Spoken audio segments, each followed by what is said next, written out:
Australia, like you've never seen it before. Red earth that stretches forever. Beaches with water so clear it looks fake.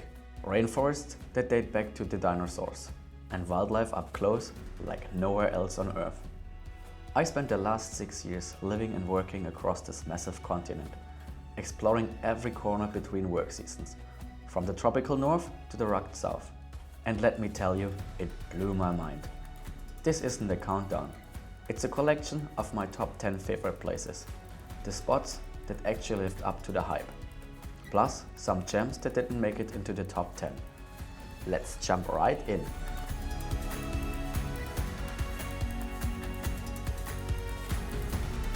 We're going to do a full lap around Australia, starting up here in far North Queensland and working our way clockwise. First stop is a place where two World Heritage Sites actually touch each other. This is far North Queensland.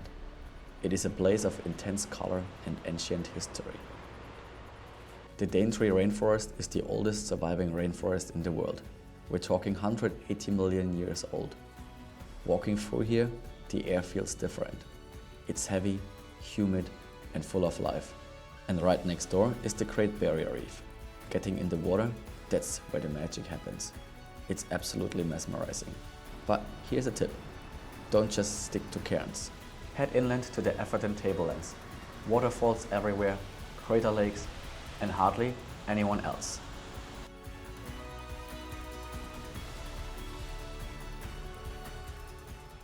Heading south down the east coast, you hit something truly unique. Karijini, formerly known as Fraser Island. It is the largest sand island in the world, and the only way to get around is by 4WD. The beach is the highway here. There's something so freeing about driving on 17-mile beach with the ocean roaring right beside you. It feels truly wild.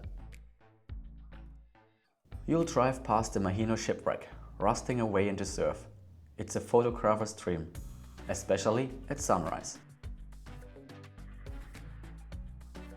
But the real highlight, the perched lakes. This is Lake Mackenzie.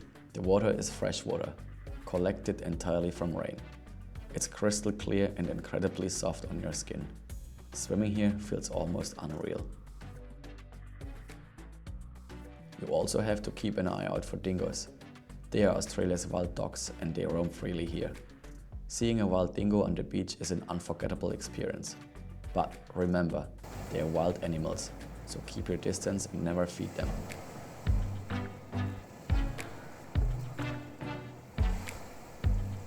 Let's cross the ocean to the island state of Tasmania. Tassie feels like a completely different country. It's wild, it's cold, and the air is the cleanest in the world. If you want wildlife up close like nowhere else, you have to go to Maria Island. There are no cars here, just bikes and hiking trails. And because there are no natural predators, the wildlife is everywhere. This is the best place in Australia to see wombats. They are cheeky, curious, and incredibly robust little guys. I could have spent hours just watching them graze. You'll also see wallabies, kangaroos, and if you're lucky, the Tasmanian devil. Then head inland to Cradle Mountain. The hike around Dove Lake gives you these perfect reflections of the peaks. If you're up for a challenge, the summit hike offers views that stretch forever.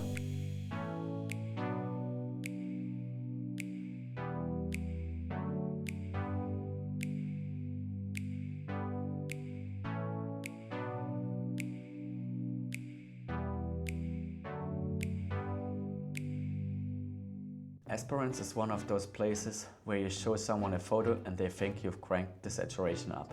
You haven't. The water really is that blue. The sand really is that white.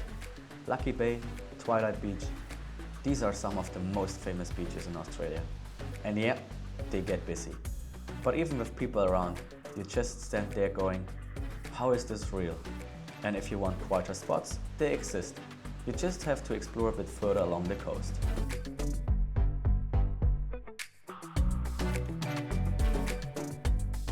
Continuing up the west coast, we hit Shark Bay. This is where the Red Desert crashes straight into the Indian Ocean. Francois Perron National Park is the highlight here. You need a 4WD to get in, and you have to lower your tire pressure because it's all soft sand tracks. The contrast is unreal. Rust red cliffs, white sand and blue water.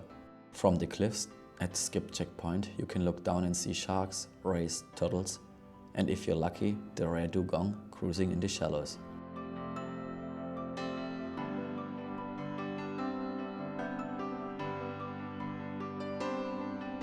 And just a short drive away, you've got Monkey Mia, one of the few places in the world where wild dolphins actually come right up to the beach.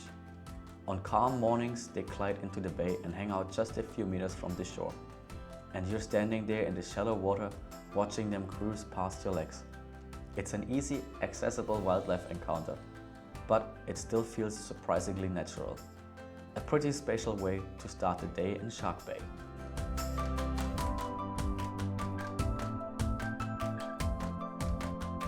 A bit further north, you find Exmouth and the Ningalo Reef.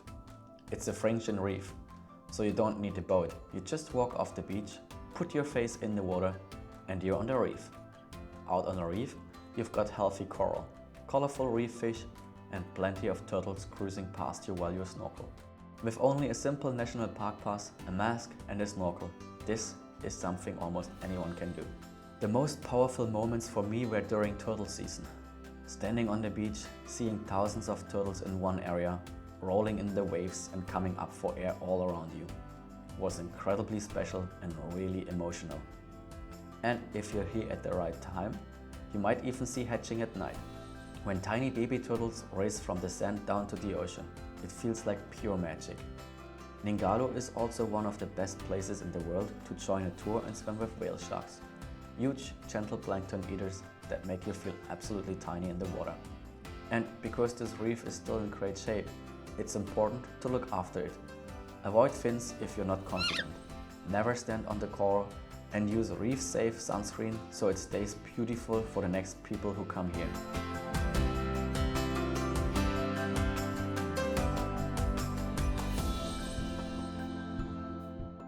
Now we're going inland, into the Pilbara region. Welcome to Karijini. This place feels ancient. The rocks here are 2.5 billion years old. You are literally walking through the history of the Earth. It's an adventure playground. You climb down into these deep red gorges, wading through water, spider walking along rock walls. It feels like you are exploring another planet. Fern Pool is stunning. It's a sacred place for the local Aboriginal people. And you can feel the serenity as soon as you arrive. Just be prepared, it gets hot, like really hot. But swimming in those fresh, cold pools after a sweaty hike, perfection. Up in the top corner of Western Australia is the Kimberley. This is the last frontier. It's wild, remote, and incredibly beautiful. The Gibb River Road is the legendary 660-kilometer trek that cuts through the heart of it. It's rough, it's corrugated, and it breaks cars. But it takes you to some amazing places. El Questro is a highlight. The hike up El Questro Gorge, climbing over boulders and through fern forests to get to the waterfall at the end, truly stunning. You also have to take a detour to Uluru National Park to see the Bungle Bungles. These beehive-shaped domes look like they belong on Mars. They are massive, striped orange and black, and walking through Echidna Chasm, where the walls are so close you can touch both sides, it's mesmerizing.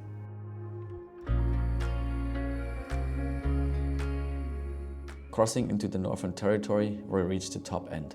Now, you have Litchfield National Park, which is incredible. It honestly feels like a natural water park, with waterfalls and swimming holes that are flowing pretty much all year round. The best part? Everything is close together. You can spend a day just hopping from one waterfall to the next without driving huge distances.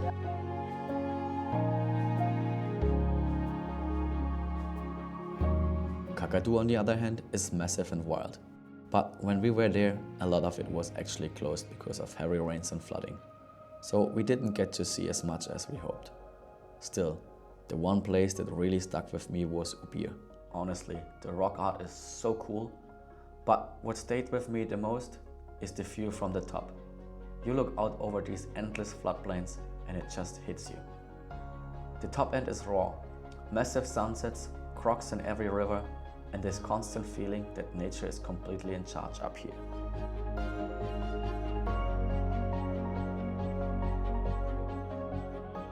And finally, we head to the spiritual heart of the country, the Red Centre. Nothing prepares you for standing in front of it. It is overwhelming.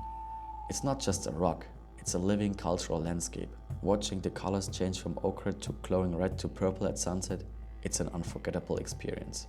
Don't forget Katatutya, the Olgas, just down the road. Some people think they are even more impressive than Uluru. And you have to visit Kings Canyon. The rim walk there is an incredible hike in Australia. You're walking on the edge of these sheer cliffs that drop 100 meters down into the Garden of Eden below. And here's what surprises most people. The Red Centre is not just endless red desert. Head into the McDonnell Ranges and you'll find these lush green waterholes tucked between the gorges. There's so much more life out here than you'd expect. After 5 years in Australia, this is where I finally spotted wild camels for the first time.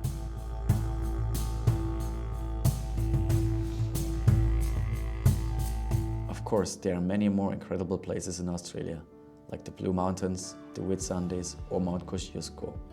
I just can't fit them all into one video. And from my early years here, I don't have the kind of footage I want to show you. A lot of those memories are still only in my head. But there are a few extra places I really don't want to leave out. Springbrook and Lamington National Parks, just inland from the Gold Coast. These are part of the Gondwana rainforests. If you like waterfalls and ancient trees, go here.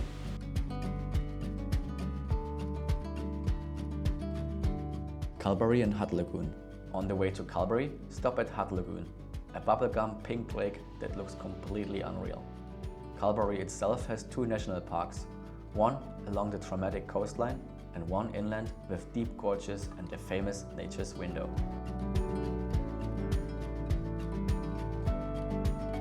Rottnest Island, just off the coast of Perth, is an absolute must for me. It's famous for the quokka, that little smiley-faced marsupial. But the island itself is stunning too. You've got crystal clear bays, beautiful beaches, and you can easily bike around the whole island in a day.